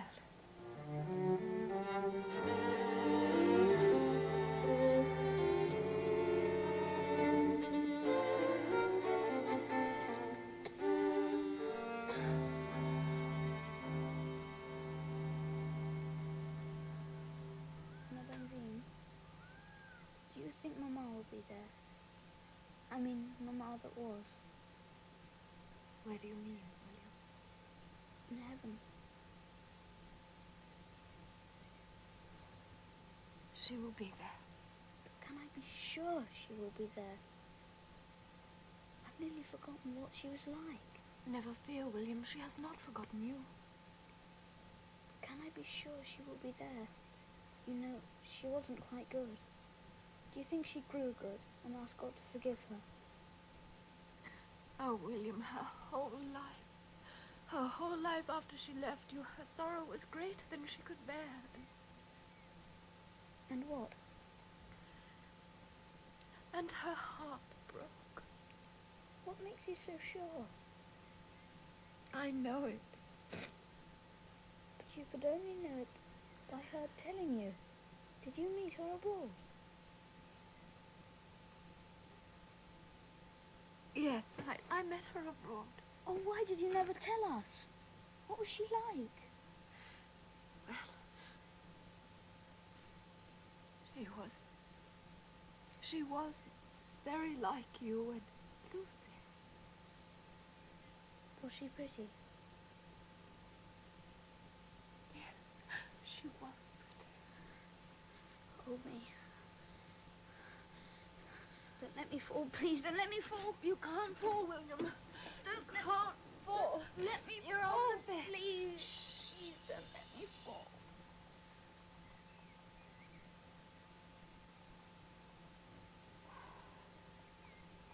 Could it have been? I've seen it before. Hasn't got long.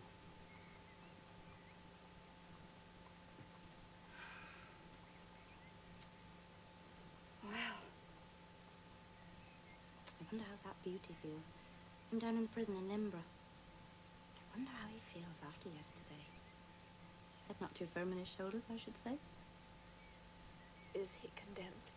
He's condemned. And good luck to him. And what way Bethel? He's turned Queen's evidence and is let loose again. Good luck to him, too. Fine pair they make.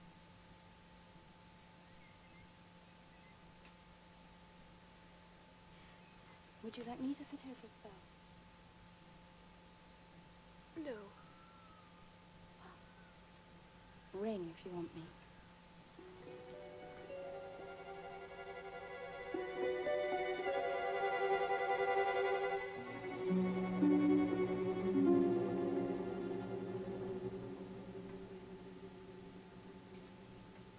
Papa!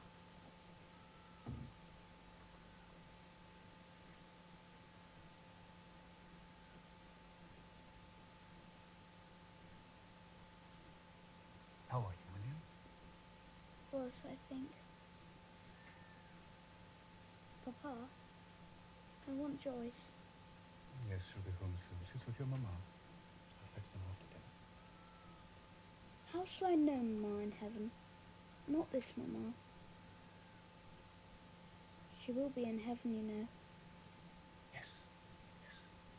Madame Vine knows she will. She met her abroad, and Mamma told her. What was it, Madame? Mamma was more sorry than she could bear, and her heart broke when she died.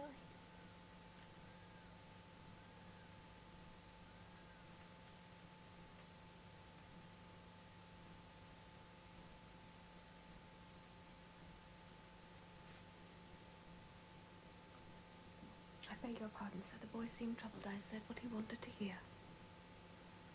Did you meet his mother abroad? No, sir.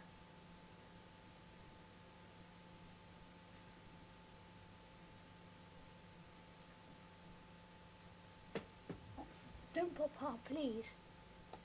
I like it dark.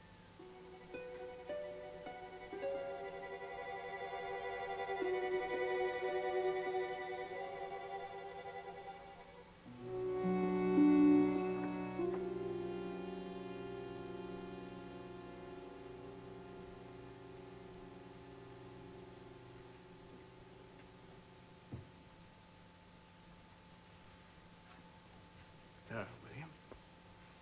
I thought Lucy and Archibald. Goodbye, Lucy. I'm not going out. We've only just come back. Goodbye, Lucy. Goodbye, William. But I'm not going anywhere. Goodbye, Archie dear. Goodbye. I'm going to heaven. To that bright blue sky, you know. Take them away, Madam Vine, please.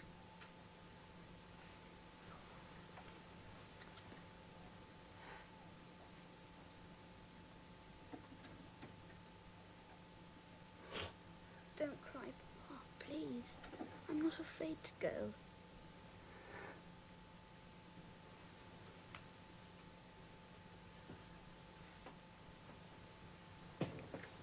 Papa, did you know that Mamma's heart broke? Papa, did you know that Mamma's heart broke? I think it was because she hadn't got us. Yes, I think so, too.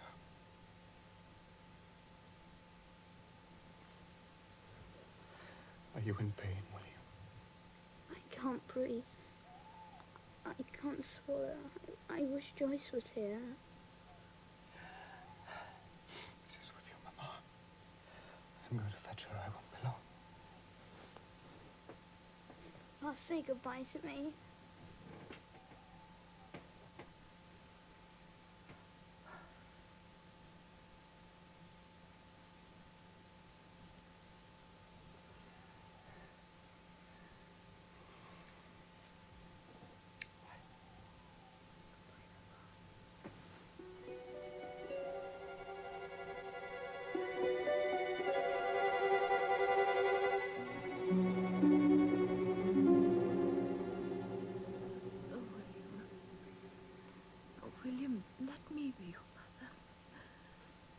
else gone for her? Not her.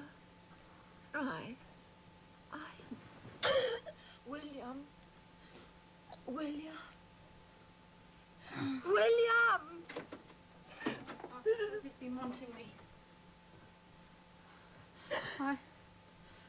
Oh. Come back, William. Come back, my darling child. William. William, come back to me, William. Don't, for the love of heaven. My lady. My lady, let me take you to your room. Mr. Carlyle is coming with his wife. My lady, what's that?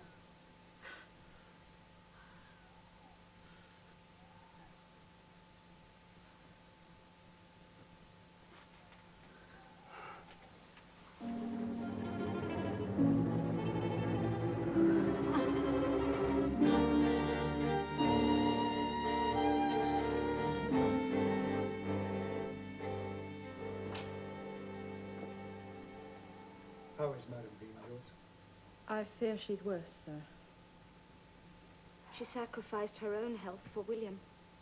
Her strength seems beyond recovery. I hardly think she will last till morning. Archibald, is it possible that Madame Vine could have caught William's complaint? No, quite impossible. Such a disease could only be inherited. Has Dr. Martin returned? No, sir, it would be no use. No use. Is that any way to treat dying people? Dying? Let me see her. Oh, no, Mom, you must not come up. And who's to stop me? Mom, please.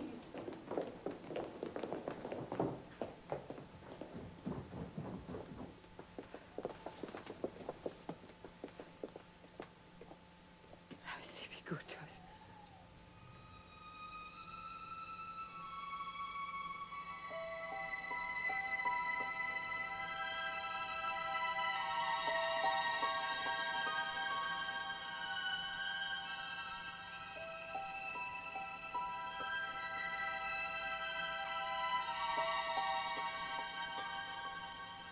How could you dare come back here?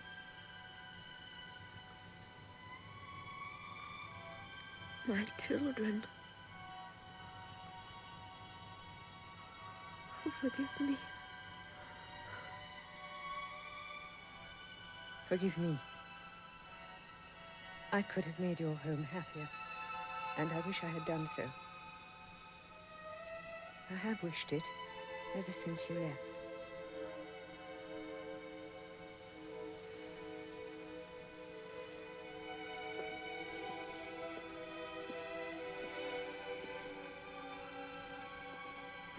Archibald, you will want to be alone with her. Joyce.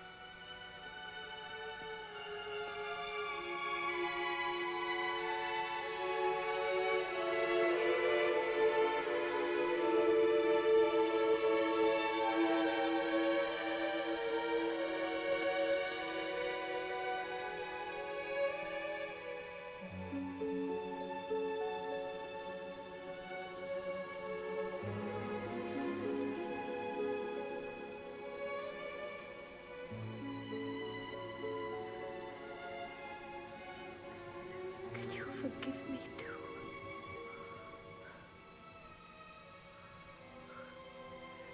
Why did you leave me? That jealousy of you. Mistaken jealousy.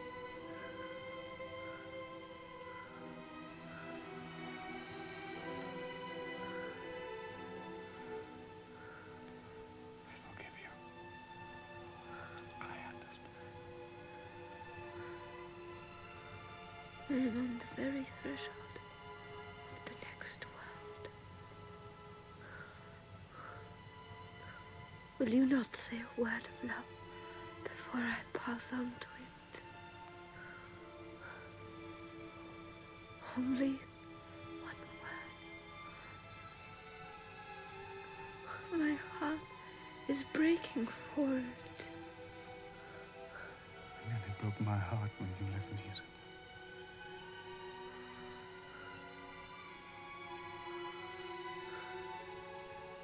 God bless you.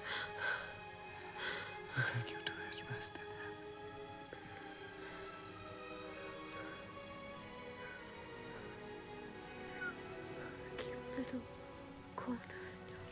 heart for your poor lost Isabel.